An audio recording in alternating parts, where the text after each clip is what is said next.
जगद्गुरु श्री संत तुकाराम महाराज सांगतात, घराचं जागेचं काय घेऊन बसला, देश विषणू हे माझा सहज फिरत आलो. देशही माझा नाही, विषयी माझा नाही. देश या शब्दाचा अर्थ जागा माझी नाही, वेश या शब्दाचा अर्थ देह हा माझा नाही. महाराजांना विचारलं, महाराज हा देह माझा नाही असं कसं काय म्हणायला लागलात? नाथरायांनी भागवतामध्ये एक उत्तर असं दिलंय, जी वस्तू अनेकांच्या मालकीची असते त्याच्यावर कोणी एकाने मालकी हक्क सिद्ध करायचा नसतो. त्याला आपल्याकडे सामायिक म्हटलं जातं. मी तुम्हाला सांगू, या देहावर अनेकांची मालकी हक्क आहे. आई मुलाच्या संबंधाने म्हणते हा देह माझा, वडील म्हणतात हा देह माझा, बायको म्हणते हा देह माझा, मुलगा म्हणतो हा देह माझा, देहात असलेला जीव म्हणतो हा देह माझा, आणि स्मशानातला अग्नी सुद्धा म्हणतो हा देह माझा. मग महाराज सांगतात, जर इतके याला माझं माझं म्हणत असतील तर मी कशाला माझं म्हणू? देशे विषणू हे माझा. एकाने विचारलं, महाराज मग इथं आलातच कसं काय? तुकाराम महाराजांनी सांगितलं, सहज फिरत आलो. हे सहज उत्तर दिलं. मला कधी कधी तुकोबारांच्या गाथ्याचा अभ्यास करताना आश्चर्य वाटतं. म्हणजे सहज फिरत आलो, हा सहज शब्द किती सहज आलाय पहा बरं. हे फिरणं म्हणजे या गावावरनं त्या गावाला जाणं नाहीये, जन्म मरणाचं फिरणं आहे. पण जन्म मरणाच्या फिरण्याला तुकाराम महाराज म्हणतात सहज फिरत आलो. एकाने विचारलं, महाराज मग आला आहात ना, राहा ना. उगी जायचं जायचं जायचं का म्हणायला लागला? जरा गमतीने एक वाक्य सांगू, ज्यांची जाण्याची वेळ झाली त्यांना सुद्धा जाऊ वाटेल आणि तुम्ही का जायचं जायचं म्हणायला लागला? का म्हणायला लागला? तुकाराम महाराजांनी सांगितलं, राहिलो असतो पण करू सत्ता कवनावरी कोठे स्थिर नाही. कोणावर सत्ता करावी कोणी ऐकत नाही. महाराजांना विचारलं, महाराज कोण ऐकत नाही? गावातले ऐकत नाहीत का घरातले ऐकत नाही? काही काही लोकांना असं वाटत असतं गावातील सगळ्या लोकांनी माझं ऐकावं, पण गावातली लोक म्हणत असतात घरातले ऐकतात का बघ, मग गावातल्याचा विचार करू. कोण ऐकत नाही, गावातली का घरातली? महाराजांनी सांगितलं, गावातली सोडा घरातली सोडा. ज्या इंद्रियांना मी माझं म्हणायला लागलो ती इंद्रियच माझं ऐकत नाहीत. पाय डोळे म्हणता माझे तीही काही मोकळी. मी म्हणायला लागलो माझे पाय, म्हणायला लागलो माझे डोळे, म्हणायला लागलो माझे कान, पण ही माझी इंद्रिय माझं ऐकत नाही. मी आता आपल्या या भाग्यनगर हैदराबाद या परिसरामध्ये भरपूर संख्येने आपण उपस्थित आहात. मी आपल्या सगळ्यांना एक साधा प्रश्न विचारतो. मला सांगा, आपले पाय आपला ऐकतात का? जर ऐकत असतील तर आत्ताच पायाला सांगा कीर्तन होईपर्यंत हलायचं नाही. मी बघतो हैदराबादमध्ये पाय कसे आहेत ते. 2 तास मांडी घालून बसायचं म्हटलं तरी माणसाला शक्य होत नाही. नाथरायांनी भागवतामध्ये वर्णन केलंय, पाय वांछिती गती, हस्त वांछिती खेळा, रूप पाहावया डोळा, उदर वांछिती पूर्ण अन्न, केवी एका घ्यापती भवता सौथी तुडीती. माणसाचं मांडी घालून 2 तास बसणं शक्य नाही. चालू कीर्तनामध्ये माणसं बसतात, उठून जातात, परत बसतात, नाही पुढं पाय करतात, मागं आकडतात, नाहीतर आपली मांडी दुसऱ्याच्या मांडीवर दाबतात, चालू असतं. हस्तवांची खेळा, हाताचं वेगळंच असतं, पाय वेगळं असतं, हाताचं वेगळं असतं. माणूस मागचा माणूस पुढच्या माणसाला चालू कीर्तनात डवचत राहतो, उगीच हात त्याचे गप बसत नाही. काही काही माणसाचे हाताशी गमतीचे असतात. गप आता हे मृदंग वादकांना विचारा, ते त्यांच्या धुमाच्या बाजूला कणिक लावतात बघा. आता वाजवताना कणिक लावावी लागते. तर धुमाच्या बाजूला बसलेली जी माणसं आहेत ना, आता इथली म्हणत नाही, मी एक उदाहरण देतो तुम्हाला. धुमाच्या बाजूला बसलेली माणसं असतात ना, ते अशी वाजत वाजत कणिक उडते, आणि ती कणिक उडल्यानंतर आपलं कीर्तन चालू असतं, ती बसलेली माणसं उडलेली कणिक गोळा करतात. ती गोळा करून का बसत नाही, चालू कीर्तनामध्ये मांजर बनव, कुत्रा बनव, त्यांचं काम चालले असतात. आम्ही कीर्तन करत असतो, त्यांचे हात ते करत असतात. याचं कारण आहे हस्तवांची खेळा. मी एकदा नाशिक भागामध्ये कीर्तनाला गेलो, तिकडे महाराष्ट्रामध्ये आपल्या, आणि नाशिक भागात कीर्तनाला गेल्यानंतर एका माणसाला कीर्तनात मुद्दा पटला की पूर्वी लोकांना टाळ्या वाजवायची सवय होती, त्या माणसाला चापट मारायची सवय होती, स्वतःच्या मांडीवर नाही दुसऱ्याच्या. हे किती विचित्र आहे बघा बरं.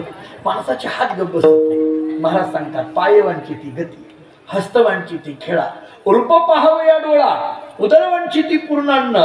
आणि म्हणून महाराज सांगतात, मी म्हणायला लागलो माझे पाय, पाय डोळे म्हणता माझे तीही कैसा मोकलिले. आणि मग माझ्या लक्षात आलं, इथं आपलं कोणी ऐकत नाहीये. याचा अर्थ हा माझा देश नाही, हा परदेश आहे. परदेशी नाही कोणी, अंध पांगुळ झालो, आता माझी करी चिंता, दान देई भगवंता, मला माझ्या घरी घेऊन चला, माझ्या घरी घेऊन चला. एकाने विचारलं, महाराज एवढा वेळ झाला तुम्ही म्हणताय घरी घेऊन चला, घरी घेऊन चला, घरी घेऊन चला, पण ज्या घरी तुम्हाला जायचंय त्या घराचा पत्ता तरी सांगा. ज्या घरी जायचंय पत्ता सांगा, कमीत कमी रंग सांगा, दरवाजा सांगा, खिडक्या किती आहेत सांगा, काहीतरी सांगा. काहीतरी पत्ता पाहिजे का नको? पूर्वीच्या काळामध्ये आपल्याकडे घराचे पत्ते बघा, अलीकडेही पत्ता सांगितला जातो, त्याला आपल्याकडे इंग्रजीमध्ये ॲड्रेस कार्ड म्हटलं जातं. महाराज लोकांच्या किंवा सगळ्यांच्याच खिशामध्ये असतात. कीर्तन झाल्यानंतर वाटायला लागतं. अलीकडल्या काळामध्ये महाराज लोकच कार्ड जास्त वाटायला लागले, असं दिसून येतं. हे ॲड्रेस कार्ड असतं, ते वाटलं जातं. पत्ता, काहीतरी पत्ता सांगा. माणसं वेगवेगळे पत्ते सांगतात. पूर्वी भागवत महाराज आपल्याला आठवत असेल, आपणही लहान होता, मी लहान होतो त्या काळामध्ये, पूर्वी माणसं प्रत्यक्ष भेटून तारीख घ्यायची. त्यामुळे काय व्हायचं बघा, म्हणजे आपण तर जुनी माणसं आहे, तिथं अगदी जुनी मंडळी बसलेली आहात, अगदी अधिकार संपन्न आहात, आपण एका प्रासादिक फडातली मंडळी आहात. तर पूर्वी प्रत्यक्ष भेटायचं आणि तारीख द्यायची. त्यामुळे काय व्हायचं, त्या गावकऱ्यांच्या लक्षात यायचं की आपल्याला कोणाला तारीख द्यायची आहे, त्या महाराजांना भेटायचं आहे. आणि महाराजांच्या लक्षात यायचं की आपल्याला कोणत्या गावी जायचं आहे.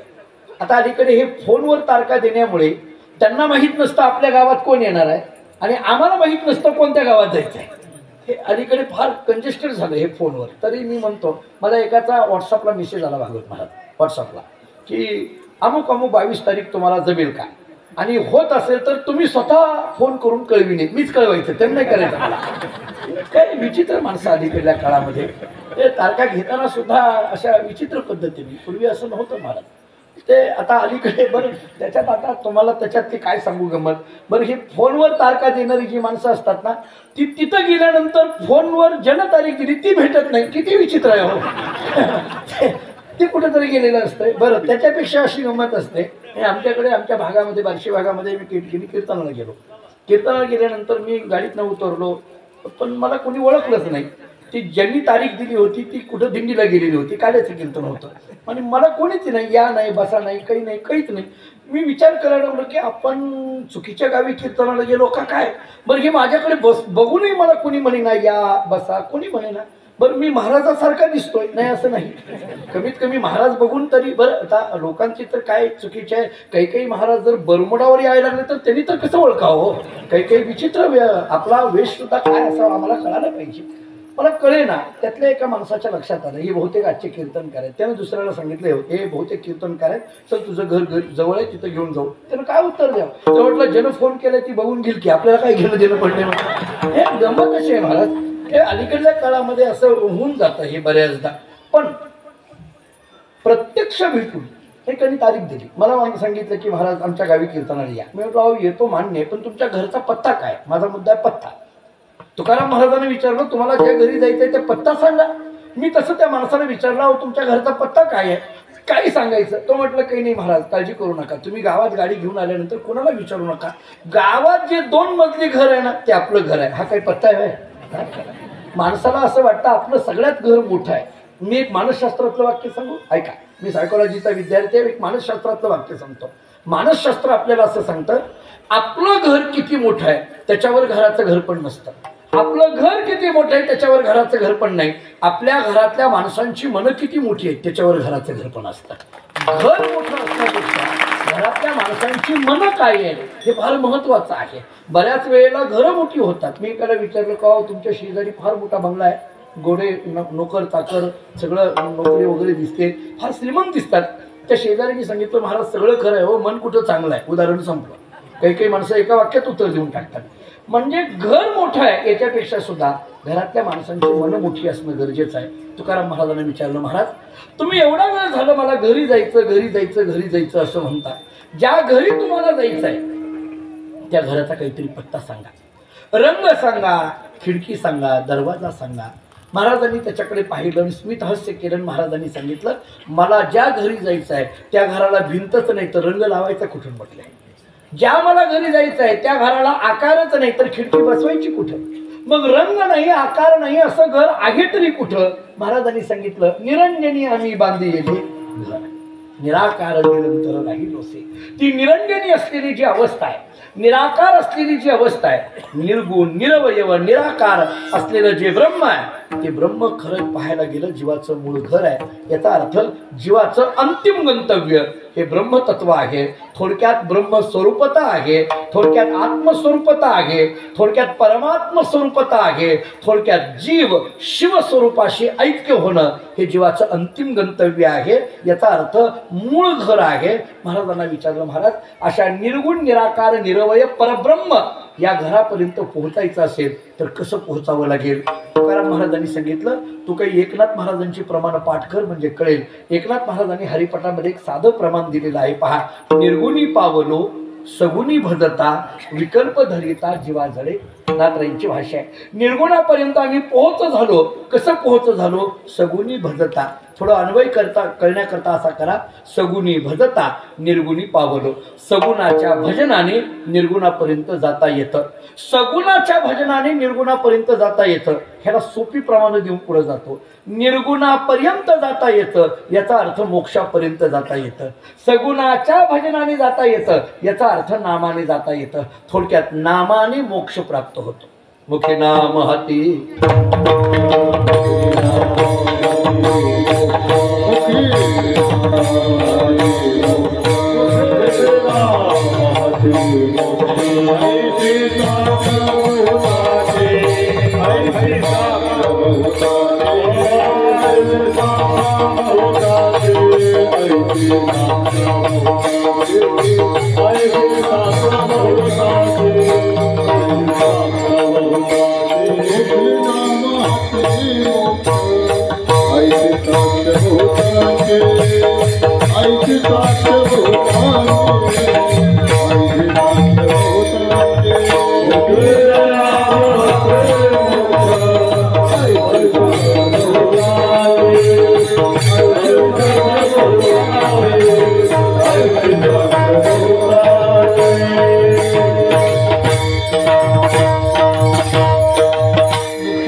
मोक्ष. सगुणी भजता निर्गुणी पावलो. महाराज सांगतात, सगुणाच्या भजनाने आम्ही निर्गुणापर्यंत गेलो. भगवंताच्या नामाने आम्ही मोक्ष अवस्थेपर्यंत प्राप्त झालो. किंवा आणखीन प्रमाण देतो, आता पाविजेल घरा या दातारा संगती. अन्वय असा करा, आता या दातारा संगती पाविजेल घरा. किंवा आणखीन देतो, रोज काल्याच्या कीर्तनामध्ये आपण म्हणतो, पहा, तुझी ये संगती झाली अमुची निश्चिंती. तुझी ये संगती म्हणजे मुखी नाम, झाली अमुची निश्चिंती म्हणजे हाती मोक्ष.